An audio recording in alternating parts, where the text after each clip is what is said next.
Did I wind myself up or not? On the day everything began, the weather was gray and rainy.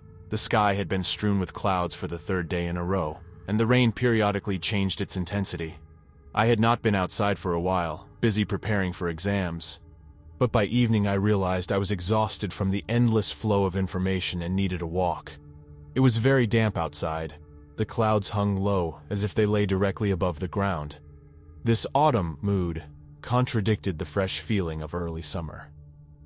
An hour and a half later, I reached a pedestrian bridge that spanned the railway. I decided to climb it and head for the nearest tram stop, as it was the shortest route. Nightfall had arrived.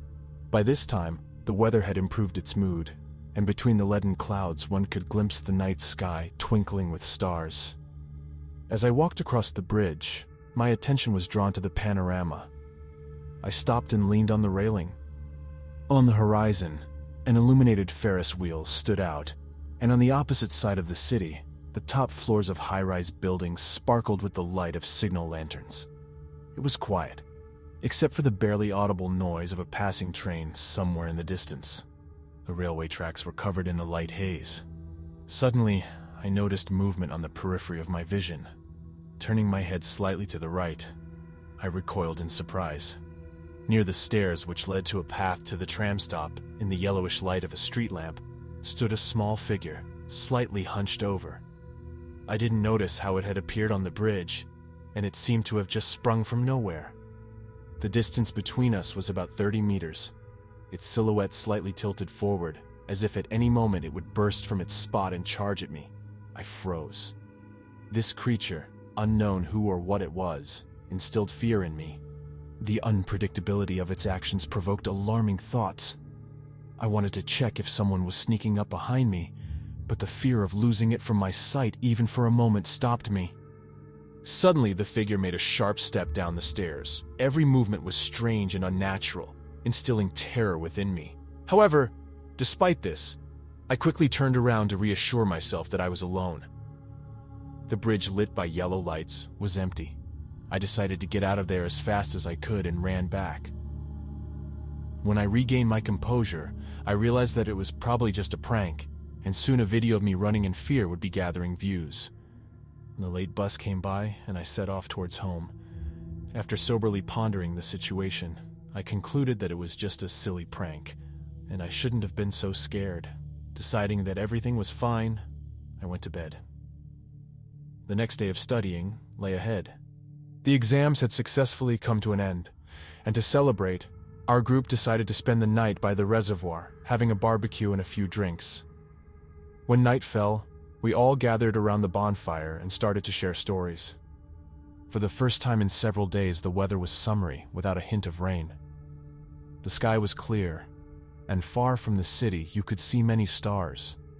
One of my friends, originally from Yakutia, began to tell a legend he heard back in his homeland. It was about strange metallic structures in the taiga, often used by hunters as a shelter, and presumably of extraterrestrial origin. As I listened to him, I remembered the incident on the pedestrian bridge. While he was finishing his story, I was going over the events of that night in my mind. But as I delved deeper into the details, I began to feel fear gripping me. For a moment, it even seemed to me that I could smell dampness. I didn't understand where these feelings were coming from, but they seemed very real. Suddenly it became obvious that the one I met back then is here now. I was certain that at the edge of the forest, not too far away, that same bending figure is standing again, watching us sit by the fire. I shuddered. My classmate Ella, who was sitting next to me and had already begun to doze on my shoulder, woke up and smiled. It seemed to me that there was a threat coming from the forest. Fear was beginning to take hold of me, and chills ran down my spine. The rest, who had already had a few drinks, didn't notice anything and continued to chat calmly. I held Ella close, hoping that this would help me calm down, but it didn't. I dreamed for the dawn to come as soon as possible. Soon everyone fell asleep. Ella and I remained together, and she didn't mind sharing warmth with me on this cool night. The thought that at any moment I would see the familiar silhouette approaching us still haunted me. It felt like fear was being instilled in me. It seemed like a psychological attack, aiming to make me seek safety. It became a bit easier when the morning sun mercilessly illuminated everything around. Having fully come to my senses, I realized that I had succumbed to my fears rooted in the past. Undoubtedly, alcohol played a role in this, and the overall fatigue after the academic period also made itself felt. After such relaxation, I really wanted to go home. Despite my attempt to logically explain everything that happened, the feeling of anxiety still did not leave me. At home, I fell asleep immediately and only woke up the next day. There was a noticeable relief. A couple of days later, my parents went to the country house, and I invited a few friends over to play PlayStation. They brought pizza with them, and we settled down to play. We played until late at night and fell asleep right there in front of the TV. That creature. It was the same distorted, grayish entity, frozen in terror. An unknown force was pulling me towards it. I resisted, fending it off, but it was all in vain. Even closing my eyes didn't help. I could see it even through my closed eyelids. I couldn't look away. As it got closer, its outlines became clearer. I saw a dead man's face. It was a face devoid of emotion, the mouth slightly open, eyes staring into the void. I feared most that he would turn his gaze on me, but the dream ended. I was hurled back into reality. My friends were leaning over me, laughing and joking about what I might have dreamed. If only they knew what I had experienced. Again, I was engulfed by the familiar feelings of fear and foreboding. I was shaking from the cold, just like on that bridge where it all started. I tried not to show my feelings, said I didn't remember my dream, and quickly turned to the back of the sofa. I was in a panic. This time, no thoughts could calm me down. I lay motionless, afraid to move. It seemed like I could hear every rustle. That dead face kept surfacing in my consciousness, and each time it turned its gaze on me, making my hair stand on end. I didn't sleep that night. By morning, I managed to compose myself to some extent, but what I feared most was being left alone with my thoughts. After lunch, my friends and I left the house. I spent the whole day with one of them, doing various things, and at the end of the day, I stayed at his place to sleep. I slept poorly, waking up often, but this time, everything went smoothly. I can't say that I was completely calm, but I managed to stabilize my state to some extent. It became increasingly clear that it was just a dream, but I was fully aware that I couldn't bear another such shaking event. Late in the evening when I returned to my home, I turned on a documentary on the TV and started on my hobby, drawing to dissipate the nervous tension. Drawing was not so much a means of relaxation, but a routine part of my daily ritual, which I had recently been devoting less time to than I would have liked. A vibrating smartphone took me out of my creative trance. A message from Ella was shining on the screen. After a long exchange of messages, we agreed to take a walk along the promenade the next day. Surprisingly, I found that my state had significantly improved. I went to bed and suddenly remembered.